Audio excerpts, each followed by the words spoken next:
আমার প্রিয় দিনদার ভাই ও বোনেরা আমার, আমি আজকে আপনাদের মাঝে একটা আমল সম্পর্কে কথা বলবো। এই আমলটা যদি আপনি করতে পারেন, আল্লাহ পাক রব্বুল আলামিন আপনার জিন্দেগির সমস্ত গুনাহ আল্লাহ মাফ করে দিবে। দেখেন, আল্লাহ কিন্তু মাফ করতে পারে কি পারে না বলুন তো? কমেন্টে বলবেন, আল্লাহ মাফ করতে পারে নাকি পারে না? অবশ্যই পারে। আল্লাহ পাক রব্বুল আলামিনের এত দয়া, তার দয়া সম্পর্কে আপনাদের কোনো ধারণাই নাই। আপনার বেশি কিছু করা লাগবে না, আপনি শুধু এইটুকু বলবেন, আল্লাহ তুমি আমাকে মাফ করে দাও, আল্লাহ আপনাকে মাফ করে দেবে। সুবহানাল্লাহি ওয়া বিহামদিহি।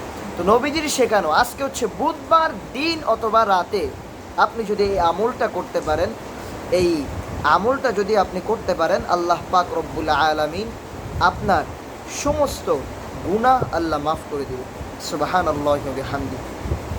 তো চলুন আমরা বেশি কথাবার্তা না বলে আজকের আমলটা জেনে আসি। তার আগে আমি বুখারী শরীফ থেকে দুইটা হাদিস আপনাদেরকে পড়ে শোনাবো। এই জন্য প্রত্যেক দিন আমরা দুইটা করে হাদিস আমরা পড়ে শুনবো, এবং আমি পড়বো, আপনারা শুনবেন খুবই মনোযোগ সহকারে। ওকে, চলুন তাহলে হাদিসটা শুরু করা যায়। হযরত আবু হুরায়রা রাদিয়াল্লাহু তাআলা আনহু থেকে বর্ণিত, তিনি বলেন, আপনারা বলে থাকেন রাসূলুল্লাহ সাল্লাল্লাহু আলাইহি ওয়াসাল্লাম থেকে আবু হুরায়রা রাদিয়াল্লাহু তাআলা আনহু বেশি বেশি হাদিস বর্ণনা করে থাকে, এবং আরও বলেন, মুহাজির ও আনসারদের কি হলো যে তারা তো রাসূলুল্লাহ সাল্লাল্লাহু আলাইহি ওয়াসাল্লাম থেকে হাদিস বর্ণনা করেন না, কিন্তু ব্যাপার হলো এই যে আমার মুহাজির ভাইগণ বাজারে কেনা বেচায় ব্যস্ত থাকতেন, আর আমি কোনো প্রকারে আমার পেটের চাহিদা মিটিয়ে খেয়ে না খেয়ে রাসূলুল্লাহ সাল্লাল্লাহু আলাইহি ওয়াসাল্লামের দরবারে পড়ে থাকতাম। তারা যখন কাজের ব্যস্ততায় অনুপস্থিত থাকতেন, আমি তখন উপস্থিত থাকতাম। তারা যা ভুলে যেতেন আমি তা সংরক্ষণ করে রাখতাম। সুবহানাল্লাহ। আর আমার আনসার ভাইয়েরা নিজেদের ক্ষেত খামারের কাজে ব্যাপৃত থাকতেন। আমি ছিলাম আসহাবে সুফার, মিসকিনদের এক মিসকিন। তারা যা ভুলে যেতেন আমি তা সংরক্ষণ করতাম। রাসূলুল্লাহ সাল্লাল্লাহু আলাইহি ওয়াসাল্লাম তার এক বর্ণনায় বললেন, আমার এ কথা শেষ না হওয়া পর্যন্ত যে কেউ তার কাপড় বিছিয়ে দিবে এবং পরে নিজের শরীরের সাথে তার কাপড় জড়িয়ে নেবে, আমি যা বলছি সে তা স্মরণ রাখতে পারবে। হযরতে আবু হুরায়রা রাদিয়াল্লাহু তাআলা আনহু বলেন, আমি আমার গায়ের চাদরখানা বিছিয়ে দিলাম যতক্ষণ না রাসূলুল্লাহ সাল্লাল্লাহু আলাইহি ওয়াসাল্লাম তার কথা শেষ করলেন। পরে আমি তা আমার বুকের সাথে জড়িয়ে ধরলাম, ফলে আমি রাসূলুল্লাহ সাল্লাল্লাহু আলাইহি ওয়াসাল্লামের সে কথার কিছুই ভুলিনি। সুবহানাল্লাহি বিহামদি।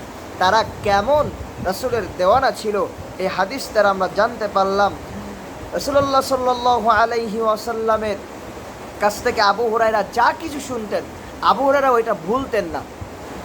অন্য অন্য সাহাবীরা নিজের খ্যাত খাবার নিয়ে ব্যস্ত থাকতো, ব্যবসা নিয়ে ব্যস্ত থাকতো, কিন্তু আবু হুরায়রা কখনো নবীর পাশ ছাড়তেন না। নবীকে সব সময় চোখে চোখে রাখতেন। নবীজি যে হাদিসগুলো শোনাইতো, আবু হুরায়রা ওইটা শুনে সংরক্ষণ করে রাখতেন। চলুন আমরা আরও একটা হাদিস শুনে আসি। হযরত আব্দুল আজিজ ইবনে আব্দুল্লাহ রহমাতুল্লাহ আলাইহি বলেন, হযরত আব্দুর রহমান ইবনে আউফ রাদিয়াল্লাহু তাআলা আনহু থেকে বর্ণিত, তিনি বলেন, আমরা যখন মদিনায় আসি তখন রাসূলুল্লাহ সাল্লাল্লাহু আলাইহি ওয়াসাল্লাম আমার এবং সাদ ইবনে বারি রাদিয়াল্লাহু তাআলা আনহু এর মাঝে ভ্রাতৃত্ব বন্ধন করে দেন। পরে সাদ ইবনে বারি বললেন, আমি আনসারদের মাঝে অধিক ধন সম্পত্তির অধিকারী, আমার অর্ধেক সম্পত্তি তোমাকে ভাগ করে দিচ্ছি, এবং আমার উভয় স্ত্রীকে দেখে যাকে তোমার পছন্দ হয় বলো, আমি তাকে তোমার জন্য পরিত্যাগ করব। যখন সে ইদ্যত পূর্ণ করবে তখন তুমি তাকে বিবাহ করে নেবে। আব্দুর রহমান রাদিয়াল্লাহু তাআলা আনহু বললেন, এসবে আমার কোনো প্রয়োজন নেই, বরং আপনি বলুন ব্যবসা বাণিজ্য করার মতো কোনো বাজার আছে কি? তিনি বললেন কাইনুকার বাজার আছে। পরের দিন আব্দুর রহমান রাদিয়াল্লাহু তাআলা আনহু সে বাজারে গিয়ে পানি ও ঘি খরিদ করে নিয়ে আসলেন। এরপর ক্রমাগত যাওয়া আসা করতে থাকেন। কিছুকাল পরে আব্দুর রহমান রাদিয়াল্লাহু তাআলা আনহুর কাপড় বিয়ের মেহেদি দেখা গেল। এতে রাসূলুল্লাহ সাল্লাল্লাহু আলাইহি ওয়াসাল্লাম তাকে জিজ্ঞাসা করলেন, তুমি কি বিবাহ করেছো? তিনি বললেন, হ্যাঁ বিবাহ করেছি। তিনি জিজ্ঞাসা করলেন, সে কে? তিনি বললেন, জনৈকা আনসারী মহিলা। তিনি জিজ্ঞাসা করলেন, কি পরিমাণ মোহর দিয়েছো? আব্দুর রহমান রাদিয়াল্লাহু তাআলা আনহু বলেন, খেজুরের এক আটি পরিমাণ স্বর্ণ। রাসূলুল্লাহ সাল্লাল্লাহু আলাইহি ওয়াসাল্লাম তাকে বললেন, একটি বকরি দিয়ে হলেও আওমিলিমা করো, মানে একটি বকরি দিয়ে হলেও মোহরানা দাও। তবে আমাদের সমাজের কিছু কালচার আছে যে আমাদের মোহরানা হবে 5 লাখ 10 লাখ। আচ্ছা বলুন তো, কে সঠিকভাবে মোহরানা আদায় করে? বলে মুখে বলে থুয়ে দেয় যে আমি মোহরানা দিছি কত, 5 লাখ 10 লাখ, খোঁজ নাই বিয়ের করার। তো যাই হোক, সম্মানিত প্রিয় দর্শক, আমি আপনাদের মাঝে দুটি হাদিস পড়ে শোনালাম। তো এইবার চলুন আমলের দিকে যাব। আজকে যে আমল কথাটা আমি বলবো, আজকে বুধবার দিন অথবা রাতের বেলায় আপনি যদি 7 বার এই দোয়াটা পড়েন, নবীজির শেখানো দোয়া, রব্বি ইন্নী যলামতু নাফসি ফাগফিরলি, রব্বি ইন্নী যলামতু নাফসি ফাগফিরলি, রব্বি ইন্নী যলামতু নাফসি ফাগফিরলি। তবে এই আমলটা করার আগে অবশ্যই দুরূদ শরীফ পড়ে নেবেন।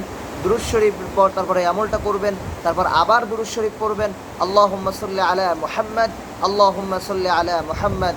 বেশি বেশি করে এই দুরূদ শরীফ পড়বেন, পরে এই আমলটা করবেন। আল্লাহ পাক রব্বুল আলামিন আপনার জীবনের সমস্ত গুনাহ আল্লাহ মাফ করে দিবে। শুধু তাই নয়, ফ্যামিলিতে যদি অভাব অনটন থাকে, আল্লাহ আপনার অভাব অনটন দূর করে দিবে। সুবহানাল্লাহি ওয়া বিহামদি। আল্লাহ আমাদের সবাইকে আমল করার তৌফিক দান করুক। সবাই বলেন আমিন।